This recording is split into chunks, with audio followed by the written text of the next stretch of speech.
Good evening from the Thomas and Mack Center at the University of Nevada, Las Vegas. I'm Chris Wallace of Fox News, and I welcome you to the third and final of the 2016 presidential debates between Secretary of State Hillary Clinton and Donald J. Trump. This debate is sponsored by the Commission on Presidential Debates.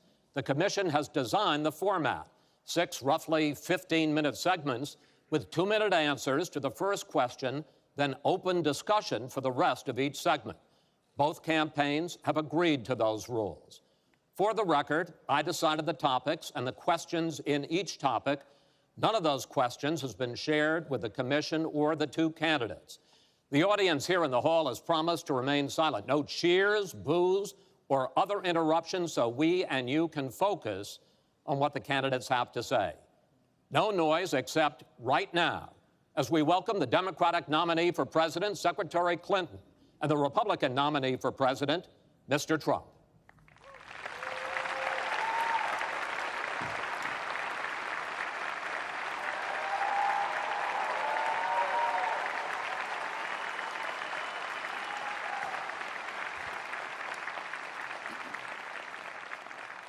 Secretary Clinton, Mr. Trump, welcome. Let's get right to it. The first topic is the Supreme Court.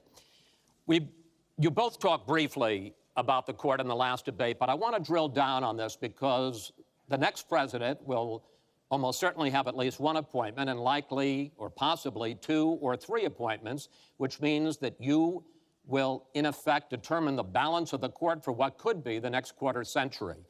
First of all, where do you want to see the court take the country? And secondly, what's your view on how the Constitution should be interpreted? Do the founders' words mean what they say, or is it a living document to be applied flexibly according to changing circumstances? In this segment, Secretary Clinton, you go first. You have 2 minutes. Thank you very much, Chris, and thanks to UNLV for hosting us. You know, I think when we talk about the Supreme Court, it really raises the central issue in this election. Namely, what kind of country are we going to be? What kind of opportunities will we provide for our citizens? What kind of rights will Americans have? And I feel strongly that the Supreme Court needs to stand on the side of the American people, not on the side of the powerful corporations and the wealthy. For me, that means that we need a Supreme Court that will stand up on behalf of women's rights, on behalf of the rights of the LGBT community, that will stand up and say no to Citizens United, a decision that has undermined the election system in our country because of the way it permits dark, unaccountable money to come into our electoral system. I have major disagreements with my opponent about these issues and others that will be before the Supreme Court. But I feel that at this point in our country's history, it is important that we not reverse marriage equality, that we not reverse Roe v. Wade, that we stand up, Citizens United, we stand up for the rights of people in the workplace, that we stand up and basically say the Supreme Court should represent all of us. That's how I see the court, and the kind of people that I would be looking to nominate to the court would be in the great tradition of standing up to the powerful, standing up on behalf of our rights as Americans. And I look forward to having that opportunity. I would hope that the Senate would do its job and confirm the nominee that President Obama has sent to them. That's the way the Constitution fundamentally should operate. The president nominates, and then the Senate advises and consents or not, but they go forward with the process. Secretary Clinton, thank you. Mr. Trump, same question. Where do you want to see the court take the country, and how do you believe the Constitution should be interpreted? Well, first of all, it's great to be with you, and thank you, everybody. The Supreme Court, it's what it's all about. Our country is it's just so imperative that we have the right justices. Something happened recently where Justice Ginsburg made some very, very inappropriate statements toward me and toward a tremendous number of people, many, many millions of people that I represent. And she was forced to apologize, and apologize she did. But these were statements that should never, ever have been made.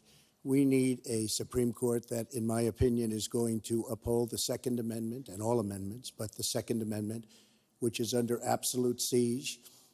I believe if my opponent should win this race, which I truly don't think will happen, we will have a Second Amendment which will be a very, very small replica of what it is right now. But I feel that it's absolutely important that we uphold because of the fact that it is under such trauma.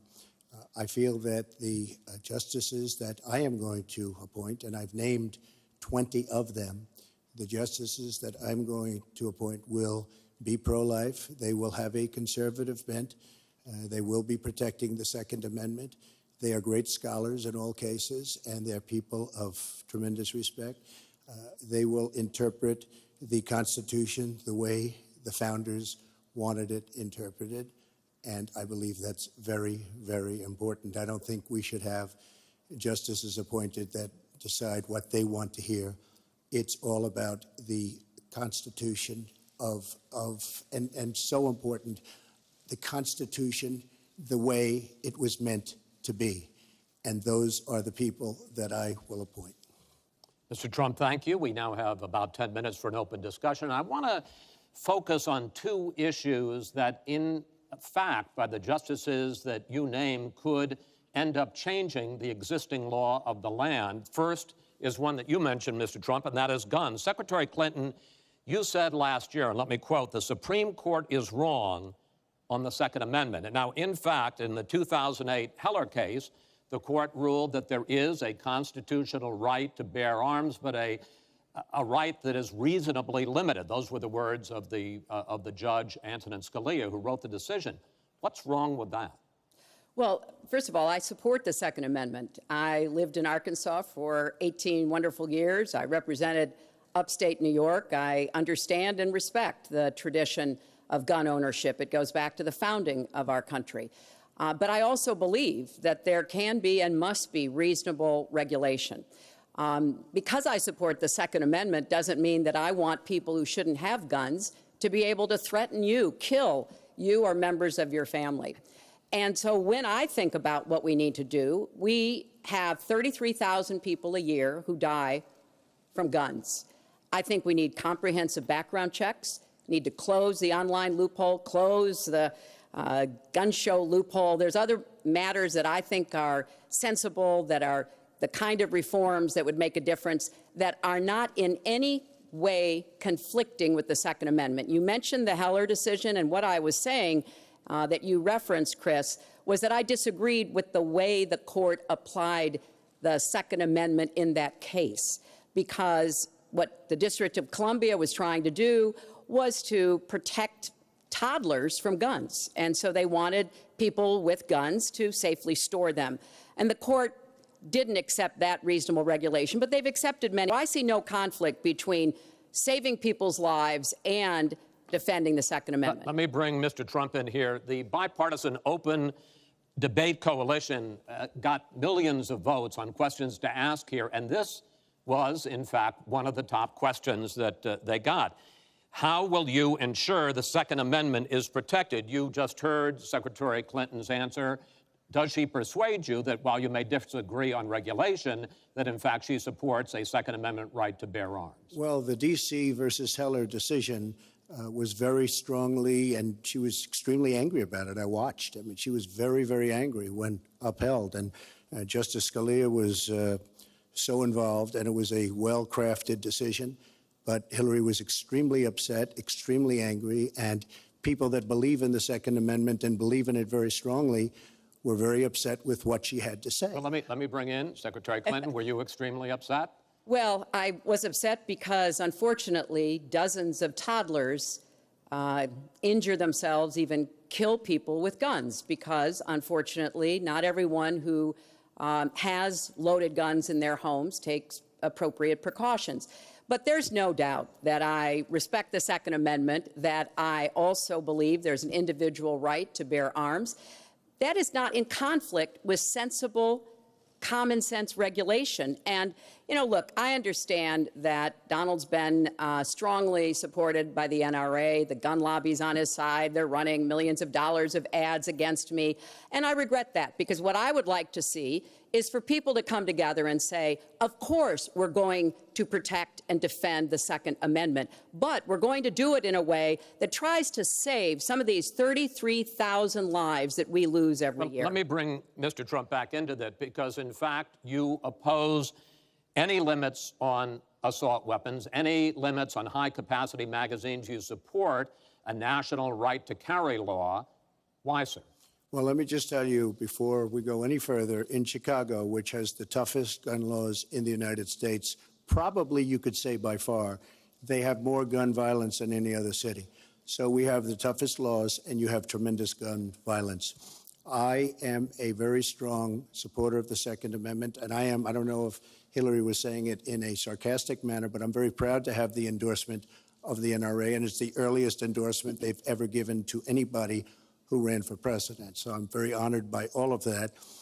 We are going to appoint justices. This is the best way to help the Second Amendment. We are going to appoint justices that will feel very strongly about the Second Amendment, that will not do damage to the Second Amendment. Well, let's pick up on another issue which divides you and the justices that whoever ends up winning this election appoints could have a dramatic effect there, and that's the issue of abortion. Right. Mr. Trump, you're pro-life, but I want to ask you specifically, do you want the court, including the justices that you will name, to overturn Roe v. Wade, which includes, in fact, states a woman's right to abortion? Well, if that would happen, because I am pro-life and I will be appointing pro-life judges, I would think that that will go back to the individual states. But I'm asking you specifically, would you If they overturned it, it'll go back to the states. But what I'm asking you, sir, is do you want to see the court overturn? You just said you want to see the court protect the Second Amendment. Do you want to see the court overturn Roe v. Wade? Well, if we put another 2 or perhaps 3 justices on, that's really what's going to be, that will happen. And that'll happen automatically, in my opinion, because I am putting pro-life justices on the court. I will say this, it will go back to the states, and the states will then make a determination. Secretary Clinton. Well, I strongly support Roe v. Wade, which guarantees a constitutional right to a woman to make the most intimate, most difficult, in many cases, decisions about her health care that one can imagine. And in this case, it's not only about Roe v. Wade. It is about what's happening right now in America. So many states are putting very stringent regulations on women that block them from exercising that choice, to the extent that they are defunding Planned Parenthood, which, of course, provides all kinds of cancer screenings and other benefits for women in our country. Donald has said he's in favor of defunding Planned Parenthood. He even supported shutting the government down to defund Planned Parenthood. I will defend Planned Parenthood. I will defend Roe v. Wade, and I will defend women's rights to make their own health care decisions. Secretary, and we have come too far to have that turned back now. And indeed, he said women should be punished, that there should be some form of punishment for women who obtain abortions. And I could just not be more opposed to that kind of thinking. I'm going to give you a chance to respond, but I want to ask you, Secretary Clinton, I want to explore how far you believe the right to abortion goes. You have been quoted as saying that the fetus has no constitutional rights. You also voted against a ban on late-term partial birth abortions. Why? Because Roe v. Wade very clearly sets out that there can be regulations on abortion so long as the life and the health of the mother are taken into account. And when I voted as a senator, I did not think that that was the case. The kinds of cases that fall at the end of pregnancy are often the most heartbreaking, painful decisions for families to make. I have met with women who, toward the end of their pregnancy, get the worst news one could get, that their health is in jeopardy if they continue to carry to term, or that something terrible has happened or just been discovered about the. I do not think the United States government should be stepping in and making those most personal of decisions. So you can regulate, if you are doing so with the life and the health of the mother taken into account. Mr. Trump, your reaction, and particularly on this issue of late-term partial birth Well, abortion. I think it's terrible. If you go with what Hillary is saying, in the 9th month, you can take the baby and rip the baby out of the womb of the mother just prior to the birth of the baby. Now, you can say that that's okay, and Hillary can say that that's okay, but it's not okay with me. Because based on what she's saying and based on where she's going and where she's been, you can take the baby and baby out of the womb in the 9th month on the final day. And that's not acceptable. Well, that is not what happens in these cases. And using that kind of scare rhetoric is just terribly unfortunate. You should meet with some of the women that I've met with, women I've known over the course of my life. This is one of the worst possible choices that any woman and her family has to make. And I do not believe the government should be making it. You know, I've had the great honor of traveling across the world on behalf of our country. I've been to countries where governments either forced women to have abortions like they used to do in China or forced women to bear children like they used to do in Romania. And I can tell you the government has no business in the decisions that women make with their families in accordance with their faith, with medical advice, and I will stand up for that right. All right. But just briefly, I want to move on to another honestly, segment. Nobody has business doing what I just said, doing that as late as 1 or 2 or 3 or 4 days prior to birth. Nobody has that. All right. Let's move on to the subject of immigration. And there is almost no issue that separates the two of you more than the issue of immigration. Actually, there are a lot of issues that separate the two of you. Mr. Trump, you want to build a wall. Secretary Clinton, you have offered no specific plan for how you want to secure our southern border. Mr. Trump, you are calling for major deportations. Secretary Clinton, you say that within your first 100 days as president, you're going to offer a package that includes a pathway to citizenship. The question really is, why are you right and your opponent wrong? Mr. Trump, you go first in this segment. You have 2 minutes. Well, first of all, she wants to give amnesty, which is a disaster and very unfair to all of the people that are waiting in line for many, many years. We need strong borders. In the audience tonight, we have 4 mothers of, I mean, these are unbelievable people that I've gotten to know over a period of years whose children have been killed, brutally killed by people that came into the country illegally. You have thousands of mothers and fathers and relatives all over the country. They're coming in illegally. Drugs are pouring in through the border. We have no country if we have no border. Hillary wants to give amnesty. She wants to have open borders. The border secure, as you know, the Border Patrol agents, 16,500 plus ICE last week endorsed me. First time they've ever endorsed a candidate. It means their job is tougher, but they know what's going on. They know it better than anybody. They want strong borders. They feel we have to have strong borders. I was up in New Hampshire the other day. The biggest complaint they have, it's with all of the problems going on in the world, many of the problems caused by Hillary Clinton and by Barack Obama, all of the problems, their single biggest problem is heroin that pours across our southern borders, just pouring and destroying their youth. It's poisoning the blood of their youth and plenty of other people. We have to have strong borders. We have to keep the drugs out of our country. Right now, we're getting the drugs, they're getting the cash. We need strong borders. We need we cannot give amnesty. Now, I want to build the wall. We need the wall. The Border Patrol, ICE, they all want the wall. We stop the drugs. We shore up the border. One of my first acts will be to get all of the drug lords, all of the bad ones. We have some bad, bad people in this country that have to go out. We're going to get them out. We're going to secure the border. And once the border is secured, at a later date, we'll make a determination as to the rest. But we have some bad hombres here, and we're going to get them out. Mr. Trump, thank you. Same question to you, Secretary Clinton. Basically, why are you right and Mr. Trump is wrong?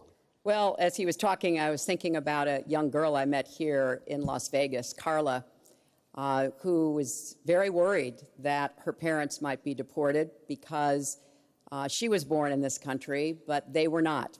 They work hard. They do everything they can to give her a good life. And you're right. I don't want to rip families apart. I don't want to be sending parents away from children. I don't want to see the deportation force that Donald has talked about in action in our country. We have 11 million undocumented people. They have 4 million American citizen children, 15 million people. He said as recently as a few weeks ago in Phoenix that every undocumented person would be subject to deportation. Now, here's what that means. It means you would have to have a massive law enforcement presence, where law enforcement officers would be going school to school, home to home, business to business, rounding up people who are undocumented. And we would then have to put them on trains, on buses to get them out of our country. I think that is an idea that is not in keeping with who we are as a nation. I think it's an idea that would rip our country apart. I have been for border security for years. I voted for border security in the United States Senate. And my comprehensive immigration reform plan, of course, includes border security. But I want to put our resources where I think they're most needed, getting rid of any violent person, anybody who should be deported. We should deport them. When it comes to the wall that Donald talks about building, he went to Mexico. He had a meeting with the Mexican president, didn't even raise it. He choked, and then got into a Twitter war because the Mexican president said, we're not paying for that wall. So I think we are both a nation of immigrants and we are a nation of laws, and that we can act accordingly. And that's why I'm introducing comprehensive immigration reform within the first 100 days with a path to citizenship. Thank you, Secretary Clinton. I want to follow up. I think I should respond to that. First of all, I had a very good meeting with the president of Mexico, very nice man. We will be doing very much better with Mexico on trade deals, believe me. The NAFTA deal signed by her husband is one of the worst deals ever made of any kind, signed by anybody. It's a disaster. Hillary Clinton wanted the wall. Hillary Clinton fought for the wall in 2006 or thereabouts. Now, she never gets anything done, so naturally the wall wasn't built. But Hillary Clinton wanted the wall. Well, let me. We are a country of laws. And by the way, no, wait. I'd like to hear from. But I'd like to hear from Secretary Clinton. I voted for border security, and there are some limited places where that was appropriate. There also is necessarily going to be new technology and how best to deploy that. But it is clear when you look at what Donald has been proposing. He started his campaign bashing immigrants, calling Mexican immigrants rapists and criminals and drug dealers, that he has a very different view about what we should do to deal with immigrants. Now, what I am also arguing is that bringing undocumented immigrants out from the shadows, putting them into the formal economy, will be good, because then employers can't exploit them, cut Americans' wages. And Donald knows a lot about this. He used undocumented labor to build the Trump Tower. He underpaid undocumented workers, and when they complained, he basically said what a lot of employers do. You complain, I'll get you deported. I want to get everybody out of the shadows, get the economy working, and not let employers like Donald exploit undocumented workers, which hurts them but also hurts American workers. Mr. Trump. President Obama has moved millions of people out. Nobody knows about it. Nobody talks about it. But under Obama, millions of people have been moved out of this country. They've been deported. She doesn't want to say that, but that's what's happened, and that's what's happened big league. As far as moving these people out and moving, we either have a country or we don't. We're a country of law, have a border or we don't. Now, you can come back in and you can become a citizen, but it's very unfair. We have millions of people that did it the right way. They're online, they're waiting. We're going to speed up the process, big league, because it's very inefficient. But they're online and they're waiting to become citizens. Very unfair that somebody runs across the border, becomes a citizen. Under her plan, you have open borders. You would have a disaster on trade, and you will have a disaster with your open borders. But what she doesn't say is that President Obama has deported millions and millions of people just the way it is. Secretary Clinton, I want to... We will not have open borders. Well, let me that is a rank mischaracterization. Secretary Clinton. We will have secure borders, but we will also have reform. And this used to be a bipartisan issue. Ronald Reagan was the last president to sign immigration reform, and George W. Bush supported it as well. Secretary Clinton, I want to clear up your position on this issue, because in a speech you gave to a Brazilian bank for which you were paid $225,000, we've learned from the WikiLeaks that you said this, and I want to quote, "My dream is a hemispheric common market with open trade and open borders." So that's the question. That's the question. Please quiet, everybody. Is that your dream, open borders? Well, if you went on to read the rest of the sentence, I was talking about energy. You know, we trade more energy with our neighbors than we trade with the rest of the world combined. And I do want us to have an electric grid, an energy system that crosses borders. I think that will be a great benefit to us. But you are very clearly quoting from WikiLeaks, and what's really important about WikiLeaks is that the Russian government has engaged in espionage against Americans. They have hacked American websites, American accounts of private people, of institutions. Then they have given that information to WikiLeaks for the purpose of putting it on the internet. This has come from the highest levels of the Russian government, clearly from Putin himself, in an effort, as 17 of our intelligence agencies have confirmed, to influence our election. So I actually think the most important question of this evening, Chris, is finally, will Donald Trump admit and condemn that the Russians are doing this and make it clear that he will not have the help of Putin in this election, that he rejects Russian espionage against Americans, which he actually encouraged in the past? Those are the questions we need answered. We've never had anything like this happen in any of our elections before. That was a great pivot off the fact that she wants open borders, okay? How did we get onto Putin? Hold on. No. Wait. Hold on, folks, because this is going to end up getting out of control. Let's try to keep it quiet for the candidates and for the American people. So just to finish on the borders. Yes. She wants open borders. People are going to pour into our country. People are going to come in from Syria. She wants 550% more people than Barack Obama. And he has thousands and thousands of no idea where they come from. And you see, we are going to stop radical Islamic terrorism in this country. She won't even mention the words, and neither will President Obama. So I just want to tell you, she wants open borders. Now we can talk about Putin. I don't know Putin. He said nice things about me. If we got along well, that would be good. If Russia and the United States got along well and went after ISIS, that would be good. He has no respect for her. He has no respect for our president. And I'll tell you what, we're in very serious trouble because we have a country with tremendous numbers of nuclear warheads, 1,800, by the way, where they expanded and we didn't. 1,800 nuclear warheads. And she's playing chicken.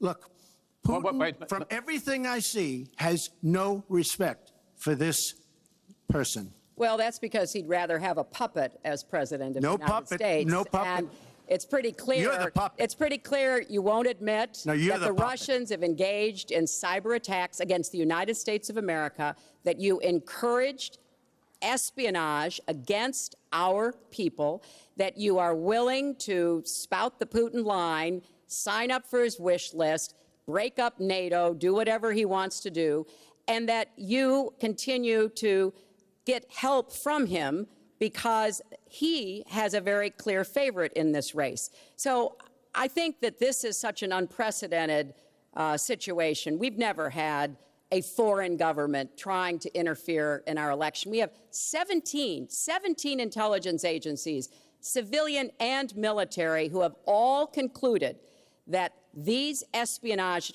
attacks, these cyber attacks, come from the highest levels of the Kremlin, and they are designed to influence our election. I find that deeply disturbing, and I think it's time. She has no idea whether it's Russia, China, or anybody else. I am not quoting myself. No idea. I am quoting Hillary, you have no idea. 17 intelligence. Do you doubt 17 our military has and no civilian idea. agencies? Well, yeah, he'd rather believe it. Vladimir Putin than the military and civilian intelligence professionals who are sworn to protect us. I find that just absolutely. She doesn't like Putin because Putin has outsmarted her at every step of the way. Excuse me. Putin has outsmarted her in Syria. He's outsmarted her every step of the way. I do get to ask some questions. Yes, that's And I would fine. like to ask you this direct question. The top national security officials of this country do believe that Russia has been behind these hacks. Even if you don't know for sure whether they are, do you condemn any interference by Russia in the American election? By Russia or anybody else. You condemn their interference? Of course I condemn. Of course I can. I don't know Putin. I have I'm no not idea. asking you. I'm asking I you, do never you met condemn? Putin. This is not my best friend. But if the United States got along with Russia, wouldn't be so bad. Let me tell you, Putin has outsmarted her and Obama at every single step of the way, whether it's Syria, no, you name it, missiles. Take a look at the startup that they signed. The Russians have said, according to many, many reports, I can't believe they allowed us to do this. They create warheads and we can't. The Russians can't believe it. She has been outsmarted by Putin, and all you have to do is look at the Middle East. They've taken over. We've spent $6 trillion. They've taken over the Middle East. She has been outsmarted and outplayed worse than anybody I've ever seen in any government whatsoever. We're a long way away from immigration, but I'm going to let you finish this topic. Well, You got about 45 seconds. Yeah, And she always will be. I find it ironic that he's raising nuclear weapons. This is a person who has been very cavalier, even casual, about the use of nuclear weapons. He's advocated more countries getting them, Japan, Korea, even Saudi Arabia. He's said, well, if we have them, why don't we use them, which I think is terrifying. But here's the deal. The bottom line on nuclear weapons is that when the president gives the order, it must be followed. There's about 4 minutes between the order being given and the people responsible for launching nuclear weapons to do so. And that's why 10 people who have had that awesome responsibility have come out and in an unprecedented way said they would not trust Donald Trump with the nuclear codes or to have his finger on the nuclear button. I have 200 Very generals quickly. and admirals, 21 endorsing me, 21 Congressional Medal of Honor recipients. As far as Japan and other countries, we are being ripped off by everybody in the world. We're defending other countries. We are spending a fortune doing it. They have the bargain of the century. All I said is we have to renegotiate these agreements because our country cannot afford to defend Saudi Arabia, Japan, Germany, South Korea, and many other places. We cannot continue to afford. She took that as saying nuclear weapons. Look, she's been proven to be a liar on so many different ways. This is just another lie. Well, I'm just quoting you when There's you were no asked quote. about You're a not going to find a potential quote from me. nuclear competition in Asia. You said, you know, go ahead, enjoy yourselves, folks. That kind And of defend language, yourselves. the And defend United yourselves. I didn't say States has nuclear. kept And the defend peace. yourself. The United States has kept the peace through our alliances. Donald wants to tear up our alliances. I think it makes the world safer, and frankly, it makes the United States safer. I would work with our allies in Asia, in Europe, in the Middle East, and elsewhere. That's the only way we're going to be able to keep the peace. We are going to move on to the next topic, which is the economy, and I hope we handle that as well as we did immigration. You also have very different ideas about how to get the economy growing faster. Secretary Clinton, in your plan, government plays a big role. You see more government spending, more entitlements, more tax credits, more tax penalties.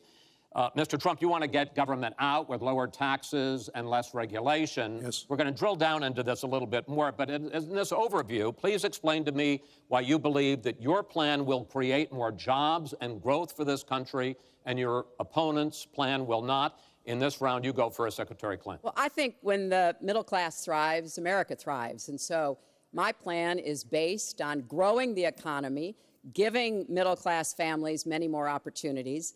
I want us to have the biggest jobs program since World War II, jobs in infrastructure and advanced manufacturing. I think we can compete with high-wage countries, and I believe we should. New jobs in clean energy, not only to fight climate change, which is a serious problem, but to create new opportunities and new businesses. I want us to do more to help small business. That's where 2/3 of the new jobs are going to come from. I want us to raise the national minimum wage because people who live in poverty should not, who work full-time should not still be in poverty. And I sure do want to make sure women get equal pay for the work we do. I feel strongly that we have to have an education system that starts with preschool and goes through college. That's why I want more technical education in high schools and in community colleges, real apprenticeships to prepare young people for the jobs of the future. I want to make college debt-free, and for families making less than $125,000, you will not get a tuition bill from a public college or university if the plan that I worked on with Bernie Sanders is enacted. And we're going to work hard to make sure that it is, because we are going to go where the money is. Most of the gains in the last years since the Great Recession have gone to the very top. So we are going to have the wealthy pay their fair share. We're going to have corporations make a contribution greater than they are now to our country. That is a plan that has been analyzed by independent experts, which said that it could produce 10 million new jobs. By contrast, Donald's plan has been analyzed to conclude it might lose 3.5 million jobs. Why? Because his whole plan is to cut taxes, to give the biggest tax breaks ever to the wealthy and to corporations, adding $20 trillion to our debt and causing the kind of dislocation that we have seen before, because it truly will be trickle-down economics on steroids. So the plan I have, I think, will actually produce greater opportunities. The plan he has will cost us jobs and possibly lead to another Great Recession. Secretary, thank you. Mr. Trump, why will your plan create more jobs and growth than Secretary Clinton? Well, first of all, before I start on my plan, her plan is going to raise taxes and even double your taxes. Her tax plan is a disaster. And she can say all she wants about college tuition, and I'm a big proponent. We're going to do a lot of things for college tuition, but the rest of the public's going to be paying for it. We will have a massive, massive tax increase under Hillary Clinton's plan. But I'd like to start off where we left, because when I said Japan and Germany, and I'm not to single them out, but South Korea, these are very rich, powerful countries. Saudi Arabia, nothing but money. We protect Saudi Arabia. Why aren't they paying? She immediately, when she heard this, I questioned it. And I questioned NATO. Why aren't the NATO questioned? Why aren't they paying? Because they weren't paying. Since I did this was a year ago, all of a sudden they're paying. And I've been given a lot of credit for it. All of a sudden they're starting to pay up. They have to pay up. We're protecting people. They have to pay up. And I'm a big fan of NATO, but they have to pay up. She comes out and said, we love our allies. We think our allies are great. Well, it's awfully hard to get them to pay up when you have somebody saying, we think how great they are. We have to tell Japan in a very nice way. We have to tell Germany, all of these countries, South Korea, we have to say, you have to help us out. We have, during his regime, during President Obama's regime, we've doubled our national debt. We're up to $20 trillion. So my plan, we're going to renegotiate trade deals. We're going to have a lot of free trade. We're going to have free trade, more free trade than we have right now. But we have horrible deals. Our jobs are being taken out by the deal that her husband signed, NAFTA, one of the worst deals ever. Our jobs are being sucked out of our economy. You look at all of the places that I just left. You go to Pennsylvania, you go to Ohio, you go to Florida, you go to any of them. You go upstate New York. Our jobs have fled to Mexico and other places. We're bringing our jobs back. I am going to renegotiate NAFTA. And if I can't make a great deal, then we're going to terminate NAFTA and we're going to create new deals. We're going to have trade, but we're going to terminate it. We're going to make a great trade deal. And if we can't, we're going to do it. We're going to go a separate way, because it has been a disaster. We are going to cut taxes massively. We're going to cut business taxes massively. They're going to start hiring people. We're going to bring the $2.5 trillion that's offshore back into the country. We are going to start the engine rolling again, because right now our country is dying at 1% GDP. Well, let me translate that if I can, Chris, because you can't. The fact is he's going to advocate for the largest tax cuts we've ever seen, 3 times more than the tax cuts under the Bush administration. I have said repeatedly throughout this campaign, I will not raise taxes on anyone making $250,000 or less. I also will not add a penny to the debt. I have costed out what I'm going to do. He will, through his massive tax cuts, add $20 trillion to the debt. Well, he mentioned the debt. We know how to get control of the debt. When my husband was president, we went from a $300 billion deficit to a $200 billion surplus, and we were actually on the path to eliminating the national debt. When President Obama came into office, he inherited the worst economic disaster since the Great Depression. He has cut the deficit by 2/3. So, yes, one of the ways you go after the debt, one of the ways you create jobs is by investing in people. So I do have investments in new jobs investments in education, skill training, and the opportunities for people to get ahead and stay ahead. That's the kind of approach Secretary, that will work.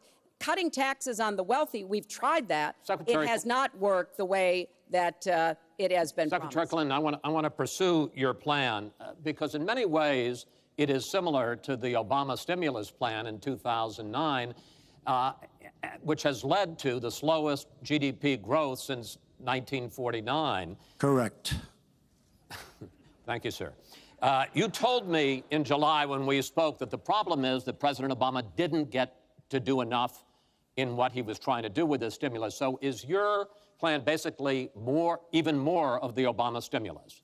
Well, it's a combination, Chris. And let me say that when you inherit the level of economic catastrophe that President Obama inherited, it was a real touch-and-go situation. I was in the Senate before I became Secretary of State. I've never seen people as physically distraught as the Bush administration team was because of what was happening to the economy.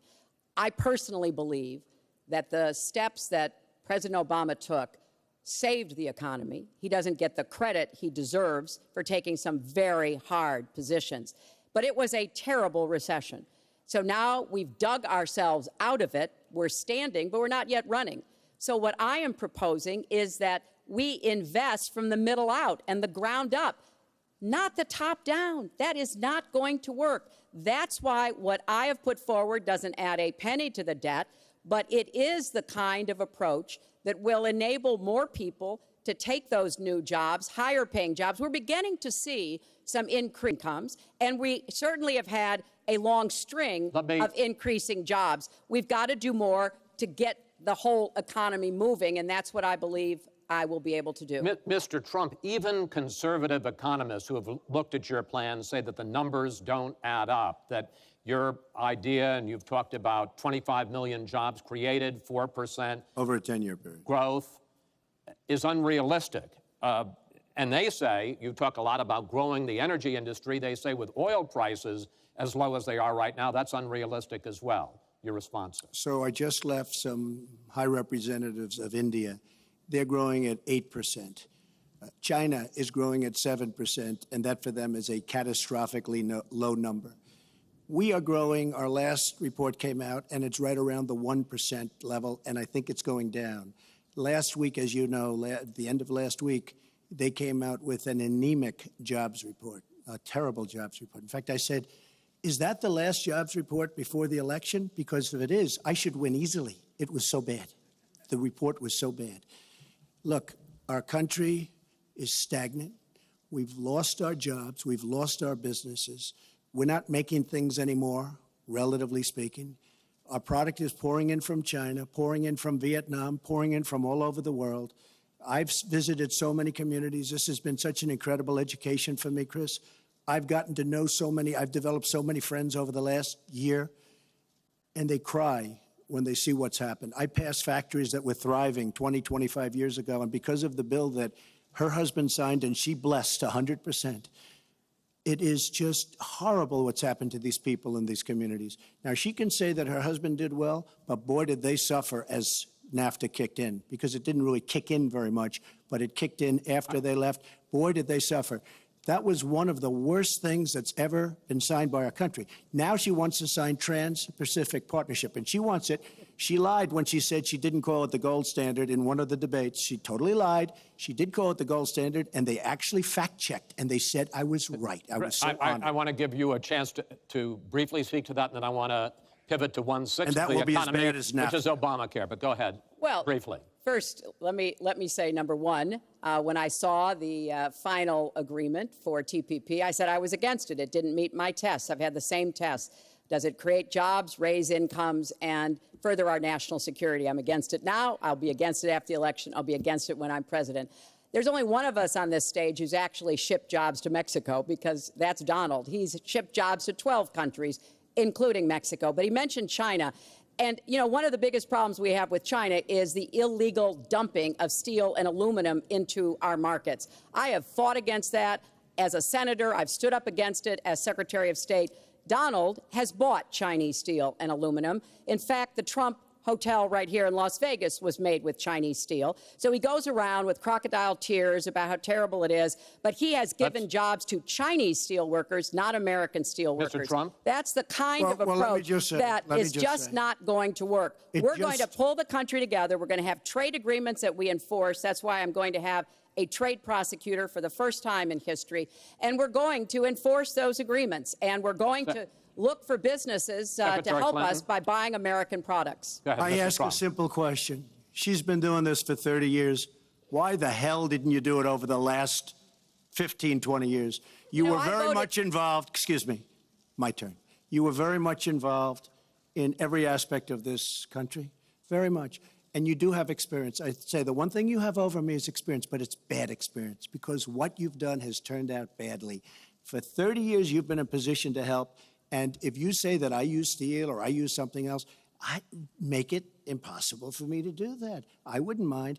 The problem is you talk, but you don't get anything done, Hillary. You don't. Just like when you ran the State Department, $6 billion was missing. How do you miss $6 billion? You ran the State Department. $6 billion was either stolen, they don't know.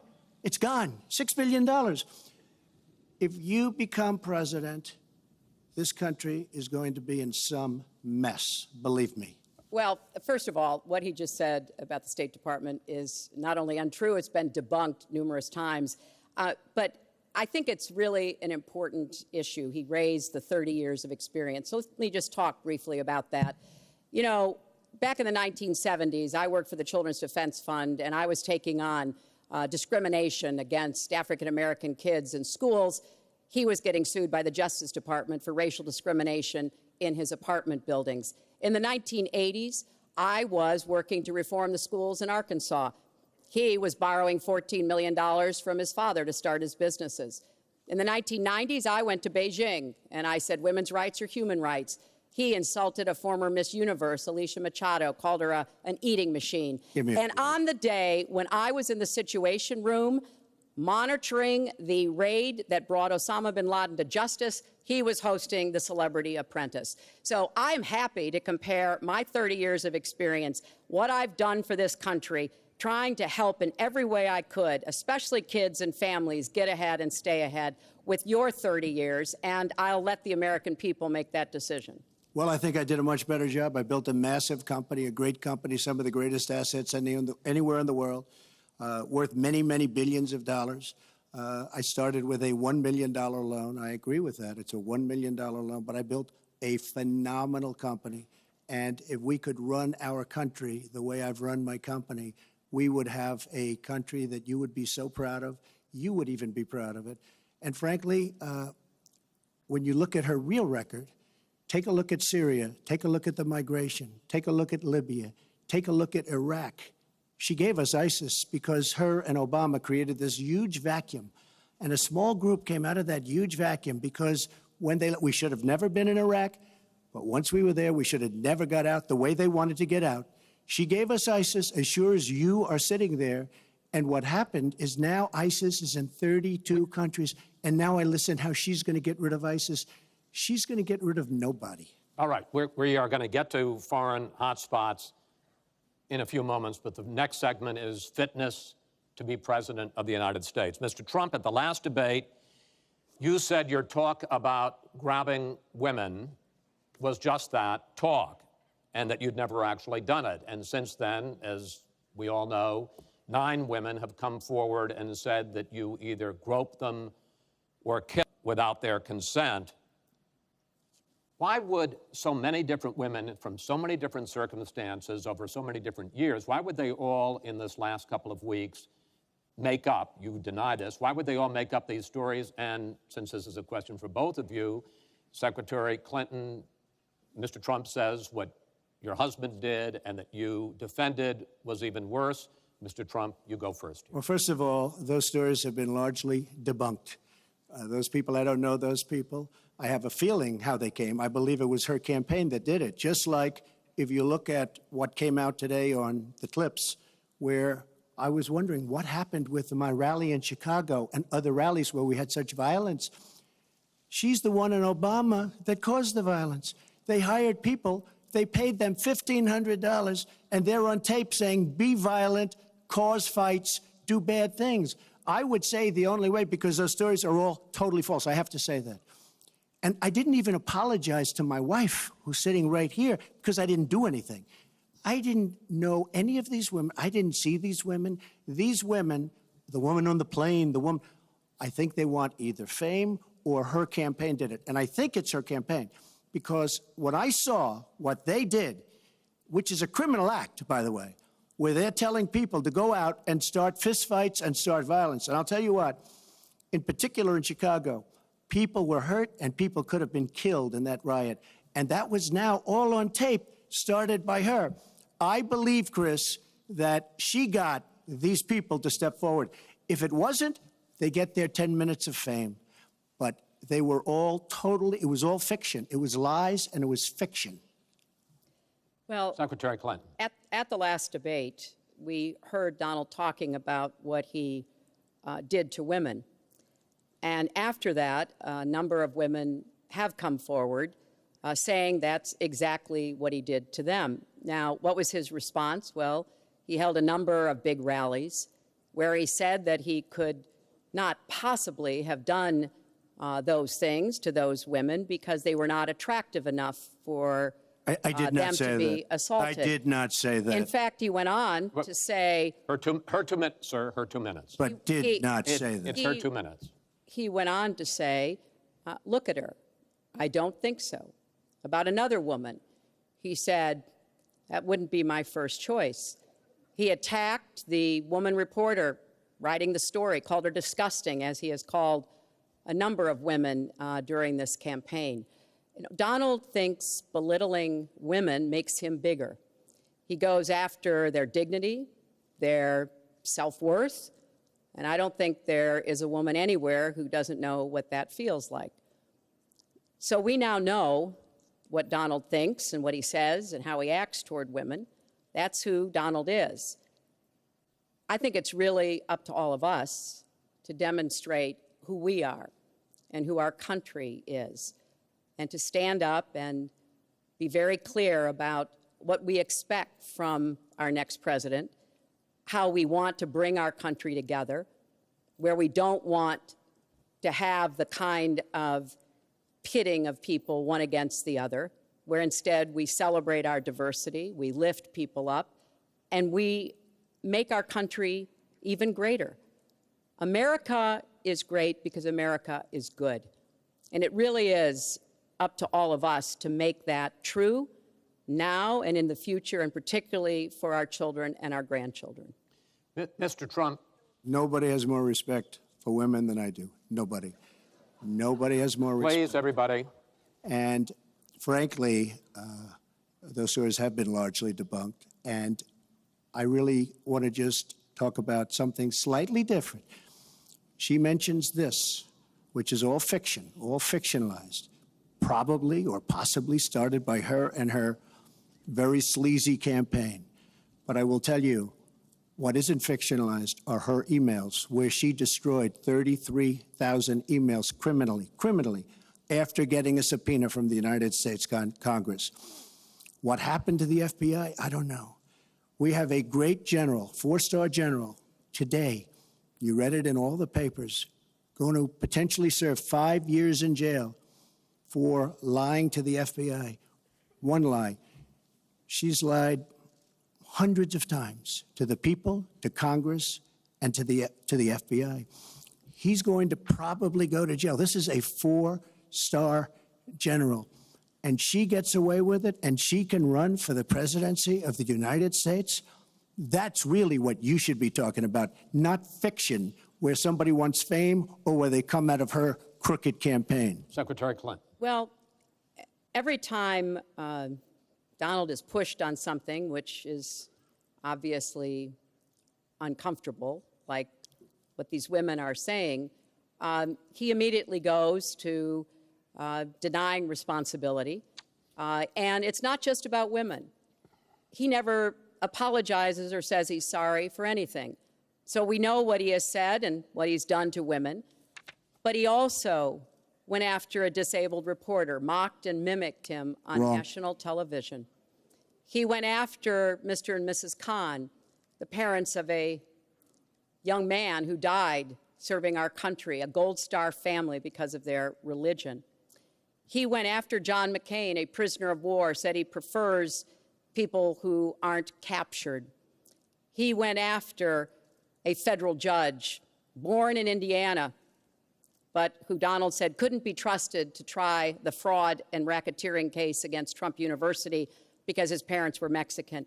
So it's not one thing. This is a pattern of divisiveness, of a very dark and in many ways dangerous vision of our country, where he incites violence, where he applauds people who are pushing and pulling and punching at his rallies.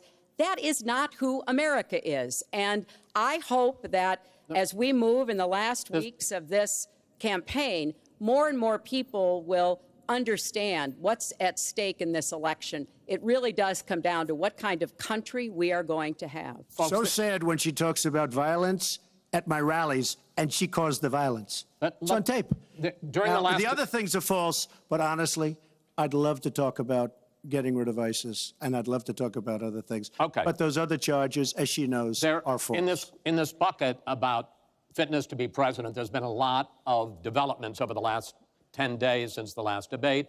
I'd like to ask you about them. These are questions that the American people have. Secretary Clinton, during your 2009 Senate confirmation hearing, you promised to avoid even the appearance of a conflict of interest with your dealing with the Clinton Foundation while you were Secretary of State. But emails show that donors got special access to you. Those seeking grants for Haiti relief were considered separately from non-donors, and some of those donors got government contracts, taxpayer money. Can you really say that you kept your pledge to that Senate committee? And why isn't what happened and what went on between you and the Clinton Foundation, why isn't it what Mr. Trump calls pay to play?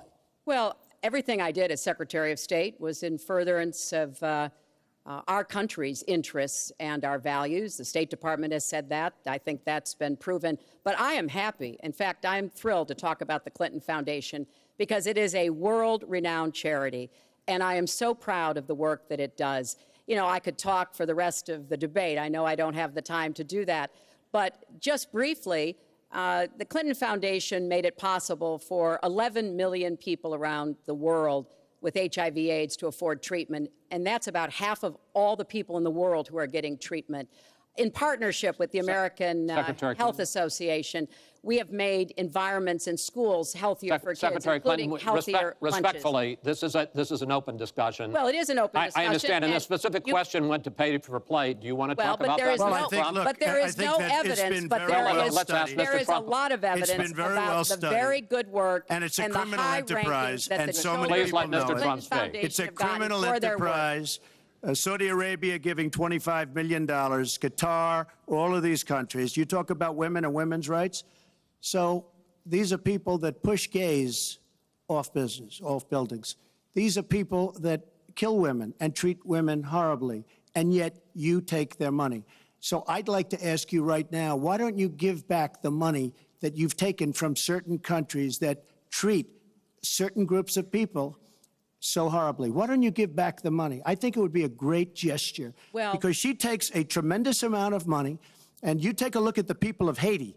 I was at a little Haiti the other day in Florida, and I want to tell you, they hate the Clintons because what's happened in Haiti with the Clinton Foundation is a disgrace. And you know it, and they know it, and everybody knows Secretary it. Clinton. Well, very quickly, we at the Clinton Foundation spend 90% of all the money that is donated on behalf of programs of people around the world and in our own country. I'm very proud of that. We have the highest rating from the watchdogs that follow foundations, and I'd be happy to compare what we do with the Trump Foundation, which took money from other people and bought a 6-foot portrait of Donald. I mean, who does that? It just was astonishing. But when it comes to Haiti, Haiti is the poorest country in our hemisphere. The earthquake and the hurricanes, it has devastated Haiti. Bill and I have been involved in trying to help Haiti for many years. The Clinton Foundation raised $30 million to help Haiti after the catastrophic earthquake and all of the terrible problems the people there had. We've done things to help small businesses, agriculture, and so much else. And we're going to keep working to help Haiti because it's an important part of the American They don't want you to help them anymore. I'd like to mention one thing. Trump Foundation, small foundation. People contribute. I contribute. The money goes 100% goes to different charities, including a lot of military. I don't get anything. I don't buy boats. I don't buy planes. What happens is the money goes out. Wasn't some of the money used to settle your lawsuit, sir? No, it was. We put up the American flag, and that's it. They put up the American flag. We fought for the right in Palm Beach to put up the American flag. There was a penalty that was imposed by Palm Beach County, and the money came from your foundation. And by the way, the money, instead of Mar-a-Lago the money yourself, went sir. to Fisher House, where they build houses. The money that you're talking about went to Fisher House, where they build houses for veterans and disabled. I want to get into one But last... of course, there's no way we can know whether any of that is true because he hasn't released his tax returns. He is the first candidate ever to run for president in the last 40-plus years who has not released his tax returns. So everything he says about charity or anything else, we can't prove it. You can look at our tax returns. We've got them all out there. But what is really troubling is that we learned in the last debate he has not paid a penny in federal income tax. And we were talking about immigrants a few minutes ago, Chris. You know, half of all immigrants, undocumented immigrants in our country, actually pay federal income tax. So we have undocumented immigrants in America who are paying more federal income tax than a billionaire. I find that let me just tell you very astonishing. Simply, we're entitled, because of the laws that people like her pass, to take massive amounts of depreciation and other charges, and we do it. And all of her donors, just about all of them, I know Buffett took hundreds of millions of dollars, George Soros, took hundreds of millions of dollars. Let me just explain. All of her donors, most of her donors have done the same thing as I did. Okay. And you know what she should have done? Folks, we heard and this. You know, Hillary, what you should have done? You should have changed the law when you were a United States Senator. If Folks, you don't like we heard it. this. Yeah. Because your donors and your special interests are doing the same thing as I do, except even more so. Well, you you know, should have changed the law, but you won't change the law because you take in so much money. I mean, I sat in my apartment today on a very beautiful hotel down the street, known as Trump. Made with Chinese steel. But I will tell you, I sat there watching ad after ad after ad, false ad, all paid for by your friends on Wall Street that gave so much money because they know you're going to protect them. And frankly, you should have changed the laws. Trump, if you don't like what I did, you should have changed the laws. Mr. Trump, I want to ask you about one last question in this topic. You have been warning at rallies recently that this election is rigged and that Hillary Clinton is in the process of trying to steal it from you. Your running mate, Governor Pence, pledged on Sunday that he and you, his words, will absolutely accept the result of this election. Today, your daughter Ivanka said the same thing. I want to ask you here on the stage tonight, do you make the same commitment that you will absolutely, sir, that you will absolutely accept the result of this election? I will look at it at the time. I'm not looking at anything now. I'll look at it at the time. What I've seen is so bad.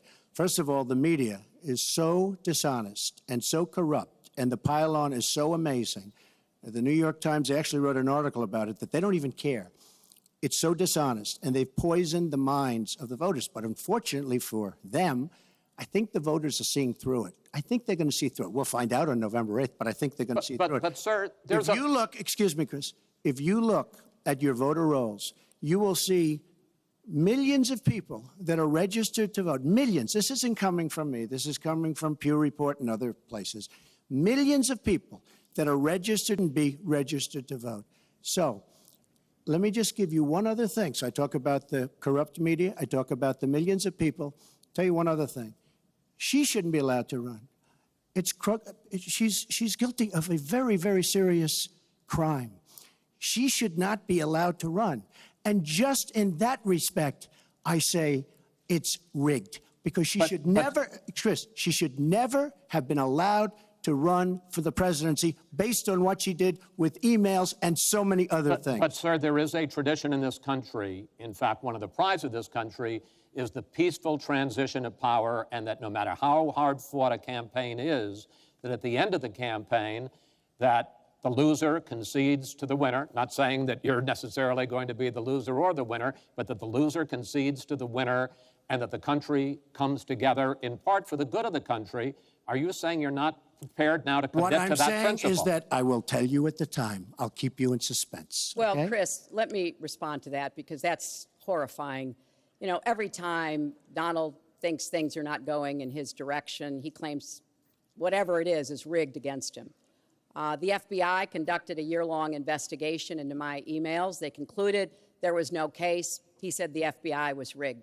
He lost the Iowa caucus. He lost the Wisconsin primary. He said the Republican primary was rigged against him. Then Trump University gets sued for fraud and racketeering. He claims the court system and the federal judge is rigged against him. There was even a time when he didn't get an Emmy for his TV program 3 years in a row, and he started tweeting that the Emmys were rigged against him. Should have gotten it. This is a mindset. This is how Donald thinks. And it's funny, but it's also really troubling. Okay. No, that is not the way our democracy works. We've been around for 240 years. We've had free and fair elections. We've accepted the outcomes when we may not have liked them.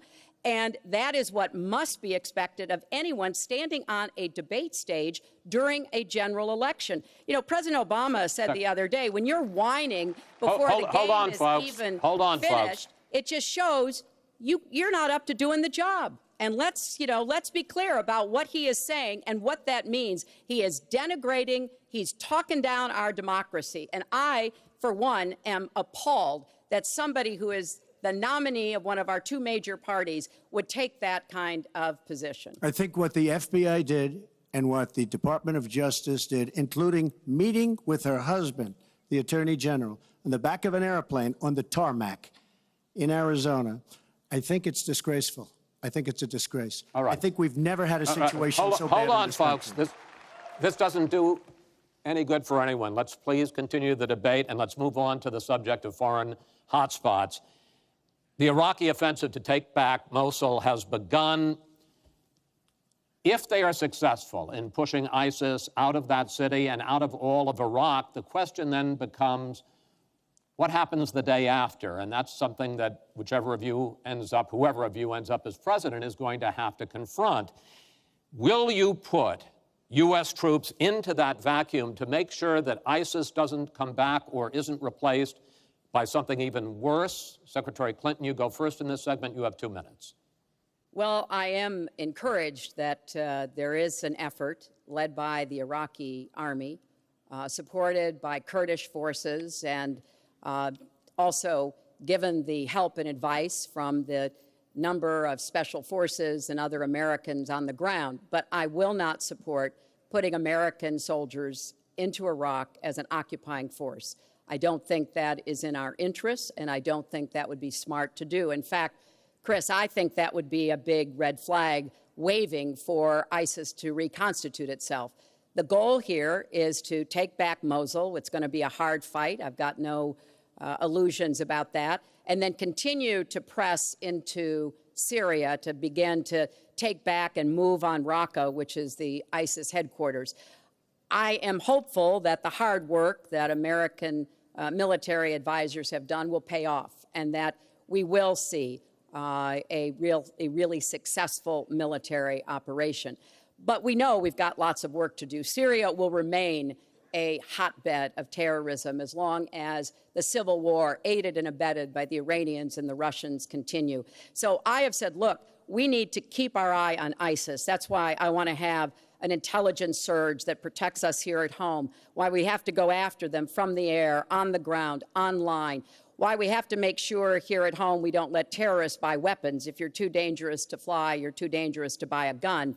And I'm going to continue to push for a no-fly zone and safe havens within Syria, not only to help protect the Syrians and prevent the constant outflow of refugees, but to frankly gain some leverage on both the Syrian government and the Russians so that perhaps we can have the kind of serious negotiation necessary to bring the conflict to an end and go forward on a political track. Mr. Trump, same question. If we are able to push ISIS out of Mosul and out of Iraq, would you be willing to put U.S. troops in there to prevent their return or something else? Let me tell you, Mosul's so sad. We had Mosul. But when she left, when she took everybody out, we lost Mosul. Now we're fighting again to get Mosul. The problem with Mosul and what they wanted to do is they wanted to get the leaders of ISIS who they felt were in Mosul. About 3 months ago, I started reading that they want to get the leaders and they're going to attack Mosul. Whatever happened to the element of surprise? Okay? We announced we're going after Mosul. I've been reading about going after Mosul now for about, how long is it, Hillary? 3 months? These people have all left. They've all left. The element of surprise. Douglas MacArthur, George Patton, spinning in their graves when they see the stupidity of our country. So we're now fighting for Mosul that we had. All she had to do is stay there. Now we're going in to get it.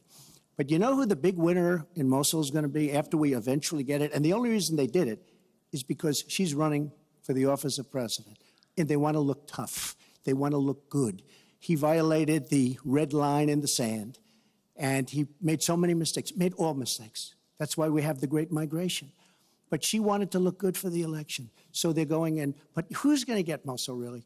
We'll take Mosul eventually. By the way, if you look at what's happening, much tougher than they thought. Much, much tougher, much more dangerous, going to be more deaths than they thought. But the leaders that we wanted to get are all gone because they're smart. They say, what do we need this for? So Mosul is going to be a wonderful thing, and Iran should write us a letter of thank you, just like the really stupid, the stupidest deal of all time, a deal that's going to give Iran absolutely nuclear weapons. Iran should write us yet another letter saying thank you very much, because Iran, as I said many years ago, Iran is taking over Iraq, something they've wanted to do forever, but we've made it so easy for them. So we're now going to take Mosul, and you know who's going to be the beneficiary? Iran. Boy, are they making, I mean, they are outsmarting. Look, you're not there, you might decision, but you were there when you took everybody out of Mosul and out of Iraq. You shouldn't have been in Iraq, but you did vote for it. You shouldn't have been in Iraq, but once you were in Iraq, you should have never left the way. The point is, the big winner is going to be Iran. Well, you know, once again, Donald is implying that he didn't support the invasion of Iraq. I said it was a mistake. I've said that years ago. He has consistently denied what is a very clear fact, that before the invasion, he supported it. And, you know, I just want everybody to go Google it. Google Donald Trump, Iraq, and you will see the dozens of sources which verify that he was for the invasion of Iraq. And you can actually hear the audio of him saying that. Now, why does that matter? Well, it matters because he has not told the truth about that position. I guess he believes it makes him look better now to contrast with me because I did vote for it. But what's really important here is to understand all the interplay. Mosul is a Sunni city. Mosul is on the border of Syria. And yes, we do need to go after Baghdadi, and just like we went after bin Laden while you were doing Celebrity Apprentice, and we brought him to justice. We need to go after the leadership, but we need to get rid of them, get rid of their fighters. They're estimated several thousand fighters in Mosul. They've been digging underground. They've been prepared to defend. It's going to be tough fighting, but I think we can take back Mosul, and then we can move on into Syria and take back Raqqa. This is what we have to do. I'm just amazed that he seems to think that the Iraqi government and our allies and everybody else launched the attack on Mosul to help me in this election. But that's how Donald thinks, you know. He always is looking for some Chris, we don't gain anything. He has all these Iran is taking over Iraq. Secretary Clinton. Iran is taking over Iraq. We don't gain Secretary Clinton. We would have gained if they did it by surprise. Wait. Secretary Clinton, it's an open discussion. Secretary. We would have gained if they did it by surprise. Secretary, please let Mr. Trump speak. He's unfit, and he proves it every time you he are talks. the one that's unfit. You know, WikiLeaks just actually came out. John Podesta said some horrible things about you, and boy, was he right. He said some beauties. And, you know, Bernie Sanders, he said you have bad judgment. You do. And if you think that going into Mosul, after we let the world know we're going in, and all of the people that we really wanted, the leaders, they're all gone. If you think that was good, then you do. Now, John Podesta said you have terrible instincts. Bernie Sanders said you have bad judgment. I agree with both. Well, you should ask Bernie Sanders who he's supporting for president, and he has said, Which is as a he big has mistake. campaigned for me around the country, you are the most dangerous person to run for president in the modern history of America. I think he's right. Let's turn to Aleppo. Mr. Trump, in the last debate, you were both asked about the situation in the Syrian city of Aleppo, and I want to follow up on that because you said several things in that debate which were not true, sir. You said that Aleppo has basically fallen. In fact, there are. It's a catastrophe. It is a catastrophe, but there are a quarter. Have you seen it? Have you seen it? Sir, have you seen what's happened sir, to Aleppo? If I might finish my question. Okay, so it hasn't fallen. Take a look at it. Well, there are 250,000 people still living there and being slaughtered. That's right. You also and said, they are being slaughtered because of bad decisions. if I may just finish here. And you also said that that Syria and Russia are busy fighting ISIS. In fact, they have been the ones who've been bombing and shelling eastern Aleppo, and they just announced a humanitarian pause, in effect admitting that they have been bombing and shelling Aleppo. Would you like to clear that up, sir? Well, Aleppo is a disaster. It's a humanitarian nightmare, but it has fallen from any standpoint. I mean, what do you need, a signed document? Take a look at Aleppo. It is so sad when you see what's happened. And a lot of this is because of Hillary Clinton, because what's happened is by fighting Assad, who turned out to be a lot tougher than she thought, and now she's going to say, oh, he loves Assad. He's just much tougher and much smarter than her and Obama. And everyone thought he was gone 2 years ago, 3 years ago. He aligned with Russia. He now also aligned with Iran, who we made very powerful. We gave them $150 billion back. We give them $1.7 billion in cash. I mean cash, bundles of cash as big as this stage. We gave them $1.7 billion. Now, they have aligned. He has aligned with Russia and with Iran. They don't want ISIS, but they have other things because we're backing rebels. We don't know who the rebels are. We're giving them lots of money, lots of everything. We don't know who the rebels are. And when and if, and it's not going to happen because you have Russia and you have Iran now, but if they ever did overthrow Assad, you might end up with as bad as Assad is, and he's a bad guy. But you may very well end up with worse than Assad. If she did nothing, we'd be in much better shape. And this is what's caused the Great Migration, where she's taken in tens of thousands of Syrian refugees who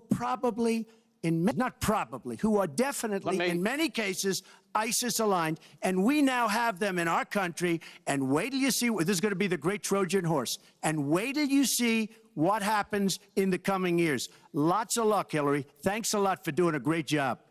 Secretary Clinton, you have talked about, and in the last debate and again today, that you would impose a no-fly zone to try to protect the people of Aleppo and to stop the killing there. President Obama has refused to do that because he fears it's going to draw us closer or deeper into the conflict. And General Joseph Dunford, the chairman of the Joint Chiefs of Staff, says, you impose a no-fly zone, chances are you're going to get into a war, his words, with Syria and Russia. So the question I have is, if you impose a no-fly zone, first of all, how do you respond to their concerns? Secondly, if you impose a no-fly zone and a Russian plane violates that, does President Clinton shoot that plane down?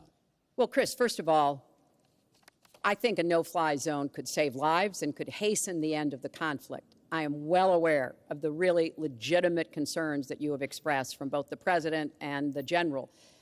This would not be done just on the first day. This would take a lot of negotiation. It would also take making it clear to the Russians and the Syrians that our purpose here was to provide safe zones on the ground. We've had millions of people leave Syria, and those millions of people inside Syria who've been dislocated. So I think we could strike a deal and make it very clear to the Russians and the Syrians that this was something that we believe was in the best interests of the people on the ground in Syria. It would help us with our fight against ISIS. But I want to respond to what Donald said about refugees. He's made these claims repeatedly. I am not going to let anyone into this country who is not vetted, who we do not have confidence in, but I am not going to slam the door on women and children. That picture of that little 4-year-old boy in Aleppo with the blood coming down his face while he sat in an ambulance is haunting. And so we are going to do very careful, thorough vetting. That does not solve our internal challenges with ISIS and our need to stop radicalization, to work with American Muslim communities who are on the front lines to identify and prevent attacks. In fact, the killer of the dozens of people at the nightclub in Orlando, the Pulse nightclub, was born in Queens, the same place Donald was born. So let's be clear about what the threat is and how we are best going to be able to meet it. And yes, some of that threat emanates from over in Syria and Iraq, and we've got to keep fighting, and I will defeat ISIS. And some of it is we have to up our game and be much smarter here Folks, at home. I want to get into our final segment. But I just have to, it's Real so quick. ridiculous she will defeat ISIS. We should have never let ISIS happen in the first place. And right now they're in 32 countries. Okay. You should have never. Wait 1 second. They had a ceasefire 3 weeks ago. A ceasefire, United States, Russia, Syria. And during the ceasefire, Russia took over vast swatches of land. And then they said, we don't want the ceasefire anymore. We are so outplayed on missiles, on ceasefires. They are outplayed. Now, she wasn't there. I assume she had nothing to do with it. But our country is so outplayed by Putin and Assad and, by the way, and by Iran. Nobody can believe how stupid our leadership is. Mr. Trump, Secretary Clinton, no, we need to move on to our final segment, and that is the national debt, which has not been discussed until tonight. Our national debt as a share of the economy, our GDP, is now 77%. That's the highest since just after World War II. But the Nonpartisan Committee for a Responsible Federal Budget says, Secretary Clinton, under your plan, debt would rise to 86% of GDP over the next 10 years. Mr. Trump, under your plan, they say it would rise to 105% of GDP over the next 10 years. Question is, why are both of you ignoring this problem?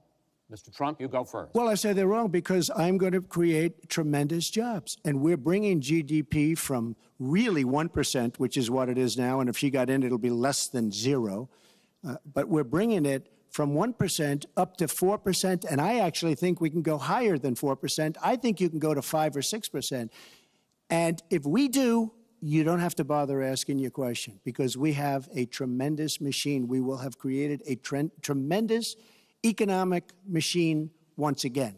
To do that, we're taking back jobs. We're not going to let our companies be raided by other countries where we lose all our jobs. We don't make our product anymore. It's very sad. But I'm going to create the kind of a country that we were from the standpoint of industry. We used to be there. We've given it up. We've become very, very sloppy. We've had people that are political hacks making the biggest deals in the world, bigger than companies. You take these big companies, these trade deals are far bigger than these companies. And yet we don't use our great leaders, many of whom back me and many of whom back Hillary, I must say. But we don't use those people. Those are the people, these are the greatest negotiators in the world. We have the greatest business people in the world. We have to use them to negotiate our trade deals. We use political hacks. We use people that get the position because they made a campaign contribution. And they're dealing with China and people that are very much smarter than they are. So we have to use our great people. But with that being said, we will create an economic machine, the likes of which we haven't seen in many decades. And people, Chris, will again go back to work, and they'll make a lot of money, and we'll have companies that will grow and expand and start from new. Secretary Clinton. Well, first, when I hear Donald talk like that and know that his slogan is "Make America Great Again," I wonder when he thought America was great. And before he rushes and says, you know, before you and President Obama were there, I think it's important to recognize that he has been criticizing our government for decades. You know, back in 1987, he took out a $100,000 ad in the New York Times during the time when President Reagan was president, and basically said exactly what he just said now, that we were the laughing stock of the world. He was criticizing President Reagan. This is the way Donald thinks about himself, puts himself into, the middle and says, I alone can fix it, as he said on the convention stage. But if you look at the debt, which is the issue you asked about, Chris, I pay for everything I'm proposing. I do not add a penny to the national debt. I take that very seriously because I do think it's one of the issues we've got to come to grips with. So when I talk about how we're going to pay for education, how we're going to invest in infrastructure, how we're going to get the cost of prescription drugs down, and a lot of the other issues that people talk to me about all the time, I've made it very clear we are going where the money is. We are going to ask the wealthy and corporations to pay their fair share. And there is no evidence whatsoever that that will slow down or diminish our growth. In fact, I think just the opposite. We'll have what economists call middle-out growth. We've got to get back to rebuilding the middle class, the families of America. That's where growth will come from. That's why I want to invest in you. I want to invest in your family. And I think that's the smartest way to grow the economy, to make the economy fairer. And we just have a big disagreement about this. It may be because of our experiences. He started off with his dad as a millionaire. I started off with my dad as a small businessman. We've heard this before. I think it's, it's a difference that affects how we see the world and what we want to do with the economy. Time. Thank you, Hillary. Could I just respond? Well, no. Because sir, I did we're running out of disagree with time. Ronald Reagan very strongly on trade. I disagreed with him. We should have been much tougher on trade even then. I've been waiting for years. Nobody does it right. And frankly, now we're going to do it right. All right.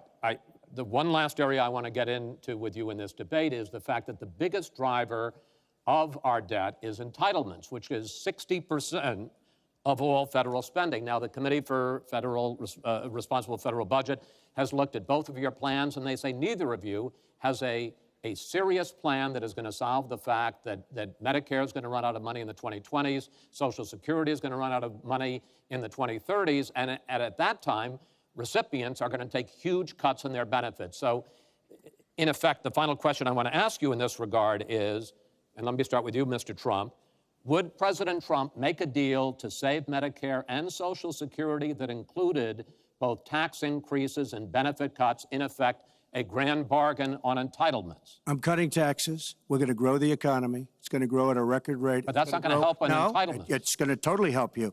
And one thing we have to do, repeal and replace the disaster known as Obamacare. It's destroying our country. It's destroying our businesses, our small business, and our big businesses.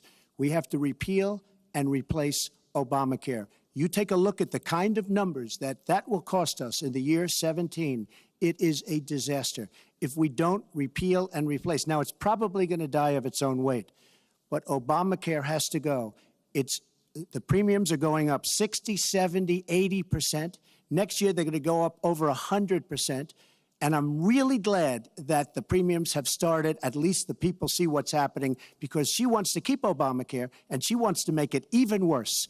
And it can't get any worse. Bad health care at the most expensive price. We have to repeal and replace Obamacare. And Secretary Clinton, same question, because at this point, Social Security and Medicare are going to run out, the trust funds are going to run out of money. Will you, as president, will you consider a grand bargain, a deal that includes both tax increases and benefit cuts to try to save both programs? Well, Chris, I am on record as saying that we need to put more money into the Social Security Trust Fund.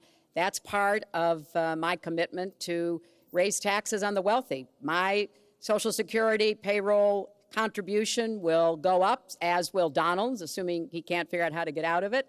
But what we want to do is to replenish the Social Security Trust Fund by making sure that we have sufficient resources. And that will come from either raising the cap and or finding other ways to get more money into it. I will not cut benefits. I want to enhance benefits for low-income workers and for women who have been disadvantaged by the current Social Security system. But what Donald is proposing with these massive tax cuts will result in a $20 trillion additional national debt. That will have dire consequences for Social Security and Medicare. And I'll say something about the Affordable Care Act, which he wants to repeal. The Affordable Care Act extended the solvency of the Medicare Trust Fund. So if he repeals it, our Medicare problem gets worse. What we need to do is go after the long-term health care drivers. We've got to get costs down, increase value, emphasize wellness. I have a plan for doing that, and I think that we will be able to get entitlement spending under control with more resources and smarter decisions. This is the final time, probably to both of your delight, that you're going to be on a stage together in this campaign. I would like to end it on a positive note. You had not agreed to closing statements, but it seems to me in a funny way that might make it more interesting because you haven't prepared closing statements. So I'd like you each to take it. We're going to put a clock up, a minute, as the final question in the final debate to tell the American people why they should elect you to be the next president.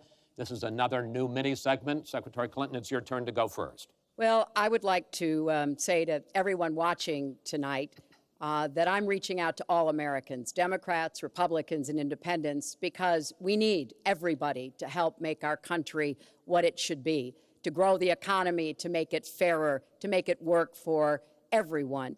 We need your talents, your skills, your commitment, your energy, your ambition. You know, I've been privileged to see the presidency up close. And I know the awesome responsibility of protecting our country and the incredible opportunity of working to try to make life better for all of you. I have made the cause of children and families really my life's work. That's what my mission will be in the presidency. I will stand up for families against powerful interests, against corporations. I will do everything that I can to make sure that you have good jobs with rising incomes, that your kids have good educations from preschool through college. I hope you will give me a chance to serve as your president. Secretary Clinton, thank you. Mr. Trump? She's raising the money from the people she wants to control. Doesn't work that way. But when I started this campaign, I started it very strongly. It's called Make America Great Again. We're going to make America great. We have a depleted military. It has to be helped, has to be fixed. We have the greatest people on earth in our military. We don't take care of our veterans. We take care of illegal immigrants, people that come into the country illegally, better than we take care of our vets. That can't happen. Our policemen and women are disrespected. We need law and order, but we need justice too. Our inner cities are a disaster. You get shot walking to the store. They have no education. They have no jobs. I will do more for African Americans and Latinos than she can ever do in 10 lifetimes. All she's done is talk to the African Americans and to the Latinos. But they get the vote, and then they come back. They say, we'll see you in 4 years. We are going to make America strong again, and we are going to make America great again, and it has to start now. We cannot take 4 more years of Barack Obama, and that's what you get when you get her. Thank you both. Secretary Clinton, hold on just a moment, folks. Secretary Clinton, Mr. Trump, I want to thank you both for participating in all 3 of these debates. That brings to an end this year's debate sponsored by the Commission on Presidential Debates. We want to thank the University of Nevada, Las Vegas and its students for having us. Now the decision is up to you. While millions have already voted, Election Day, November 8th, is just 20 days away. One thing everyone here can agree on, we hope you will go vote. It is one of the honors and obligations of living in this great country. Thank you.